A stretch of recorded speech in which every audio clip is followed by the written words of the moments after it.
Ranchi police को एक बड़ी सफलता मिली है। कोयला शंख जोन के 4 माओवादियों को हथियार के साथ गिरफ्तार किया है।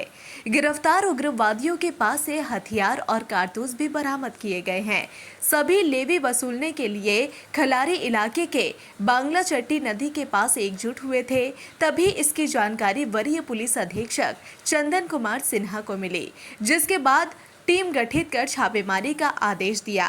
खलारी डीएसपी के नेतृत्व में टीम ने छापेमारी करते हुए सभी को दबोच लिया है।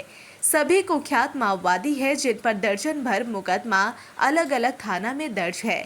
इस मामले का खुलासा डीआईजी सह वरीय पुलिस अधीक्षक रांची चंदन कुमार सिन्हा ने किया। उन्होंने बताया कि बीते 25 जून को सीसीएल लिमिटेड के महाप्रबंधक कार्यालय में कार्यरत कर्मचारियों से भाकपा माओवादी कोयला शंख जोन कमेटी के सदस्य मनोज जी के नाम से 1 करोड़ रुपए की लेवी मांग की गई थी। इसके बाद खलारी थाना में प्राथमिकी दर्ज कराया गया था। पैसा नहीं देने पर जान से मारने की धमकी दी थी। शिकायत मिलने के बाद वरीय पुलिस अधीक्षक रांची के आदेश पर ग्रामीण पुलिस अधीक्षक के निर्देशन और देखरेख में पुलिस उपाध्यक्ष खिलारी के नेतृत्व में एक टीम बनाई गई। छापेमारी दल कांड के उद्भेदन और इसमें धमकी देने वाले शामिल माओवादियों की गिरफ्तारी के लिए छापेमारी अभियान शुरू किया। इस दौरान 14 जुलाई की देर रात छापेमारी दल को एक सूचना मिली कि भाकपा माओवादी के कुछ सदस्य बख्शी बांग्ला चट्टी नदी के पास कारोबारी ठेकेदार ईंट भट्टा मालिकों से लेवी वसूलने के लिए जमा हुए। सूचना के सत्यापन के बाद तुरंत टीम एक्टिव हुई और कार्रवाई करते हुए बांग्ला चट्टी नदी को चारों ओर से घेर लिया। इस दौरान माओवादी भागने की कोशिश कर रहे थे, जिसे जवानों ने दौड़ाकर पकड़ लिया।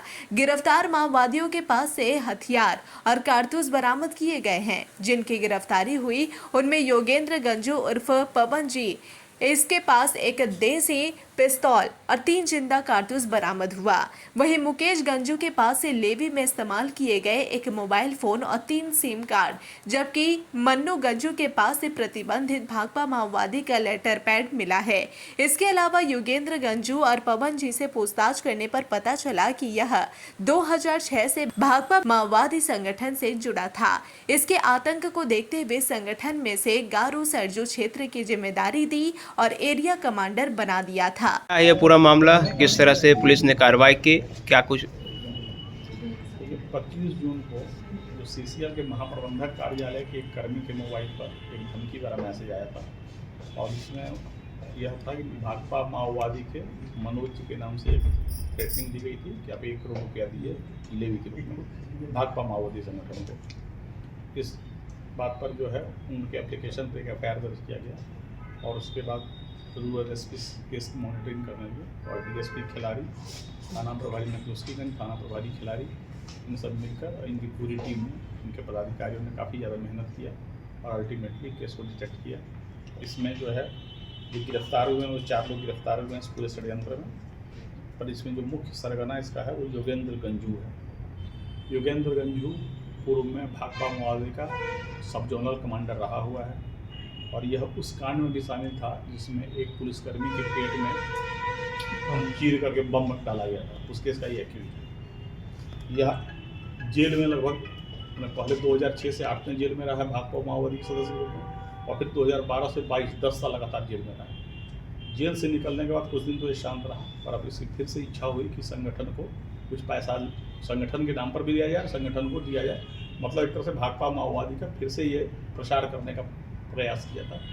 तो ये जो है अभी एक एरिया कमांडर ये बता रहा है कि रविंद्र गंजू के अंदर में एक एरिया कमांडर है राजन से इसने फिर लेटर पैड लिया माओवादी से। उसी लेटर पैड में से अपने हाथ से इसने लिखा और फिर इसने प्रयास किया कि सभी को धमकी देकर पैसा लिया जाए।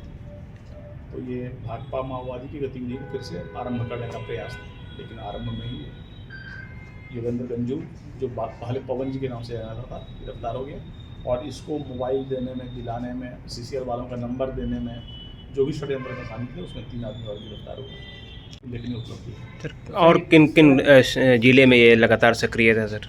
ये मुख्यतः जो है जो हमारा बॉर्डरिंग इलाका है, हमारे यहाँ कुछ ईंट भट्ठे वाले को, कुछ सीसीएल के कई कर्मी को और आसपास के एरिया जो हमारा हजारीबाग उस एरिया में ये कार्य करता है। आज जो 3 और है जो नंबर वगैरह प्रोवाइड करवाया उसका क्या असर इसमें? पहले भी मतलब उन लोगों ने ही षड्यंत्र बनाया कि ये भाकपा माओवादी का है तो कोई आदमी तो चाहिए। तो एक ने मोबाइल का सिम अरेंज किया, 10,000 रुपया देकर सिम खरीदा।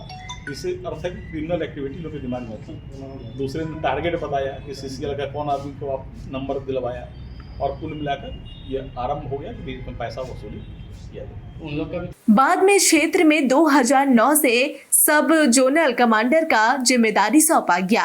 सबसे पहले 2006 में ही लातेहार गारू में एफआईआर दर्ज हुआ और गिरफ्तार हो गया, जिसके बाद जेल चला गया। लेकिन बाद में जब 2008 में जेल से छूटा तो दोबारा संगठन से जुड़ा। उसके बाद फिर 2012 में एक मामले में गिरफ्तार हुआ और जेल चला गया।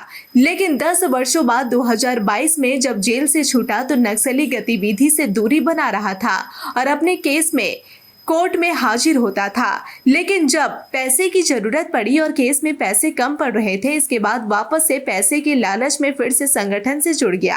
योगेंद्र गंजू कई नक्सली घटनाओं में शामिल रहा है, इसके साथ ही कई मुठभेड़ का हिस्सा रह चुका है। गारो लातेहार इलाके में कटिया जंगल में जब पुलिस और नक्सली के बीच मुठभेड़ हुई थी, उसी दौरान पुलिसकर्मी भी मारे गए थे। साथ ही इसने केंद्रीय कमेटी के सदस्य अरविंद जी के कहने पर शहीद हुए पुलिसकर्मियों के पेट में बम लगाने के लिए एक्सपर्ट को भी जंगल लेकर पहुंचा था। अब पूरे मामले में और भी कई लोगों की गिरफ्तारी हो सकती है।